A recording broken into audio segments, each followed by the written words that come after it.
नमस्कार, मैं हूं सलोनी शर्मा और आप देख रहे हैं एनएन न्यूज धर्म कर।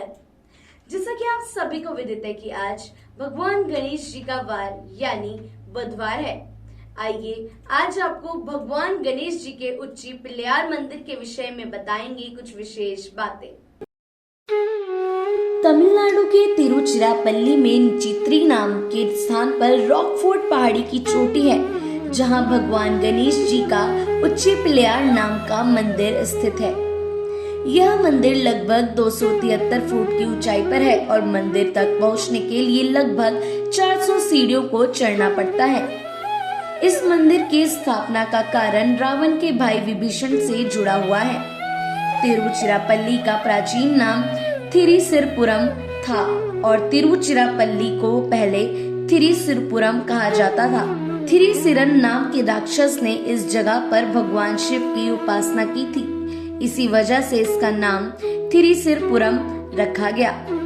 और इस पर्वत की खास बात तो यह है कि इसकी 3 चोटियों पर 3 देवी देवता विराजमान हैं। चोटी के पहले पर्वत पर भगवान शिव, तो दूसरे पर्वत पर माता पार्वती और तीसरे पर्वत पर श्री गणेश जी विराजमान हैं, जिसकी वजह से इसे थिरिसिरपुरम भी कहा जाता है। बाद में थिरिसिरपुरम को बदलकर तिरुचिरापल्ली कर दिया गया। वास्तुशास्त्र के अनुसार जहां पर उत्तर दिशा में नदी बह रही हो, वह स्थान निश्चय ही प्रसिद्धि प्राप्त करता है। यह मंदिर जहां स्थित है वहां पहाड़ी के दक्षिण दिशा में ज्यादा ऊंचाई है और पहाड़ी की ढलान उत्तर दिशा में नदी की ओर फैली हुई है। पहाड़ी की यह वास्तु अनुकूल भौगोलिक स्थिति मंदिर की प्रसिद्धि बढ़ाने में सोने पर सुहागे का काम करती है।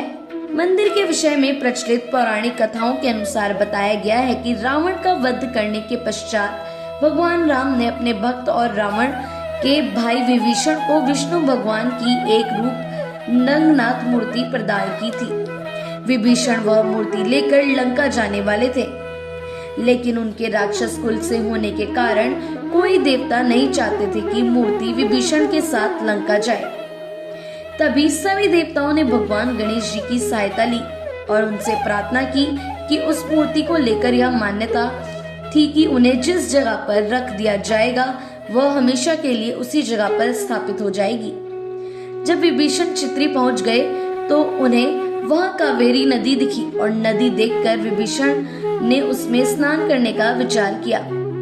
तब वह मूर्ति संभालने के लिए किसी को खोजने लगे। उसी वक्त वहां से भगवान श्री गणेश एक बालक के रूप में आए। विभीषण ने बालक को भगवान रंगनाथ की मूर्ति पकड़ा दी और प्रतिमा जमीन पर ना रखने की प्रार्थना की।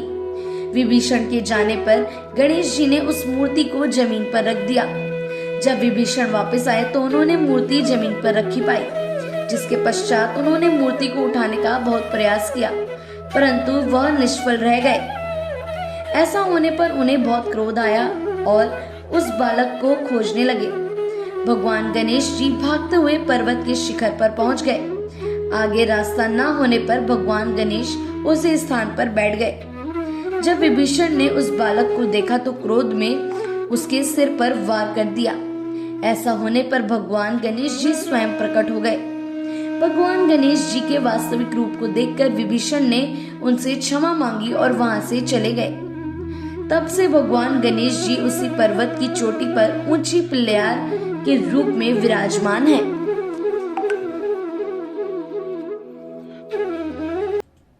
प्रत्येक दिन के अनुसार धर्म कर्म से जुड़ी विशेष बातें जानने के लिए देखते रहिए सिर्फ और सिर्फ एनएन न्यूज धर्म कर।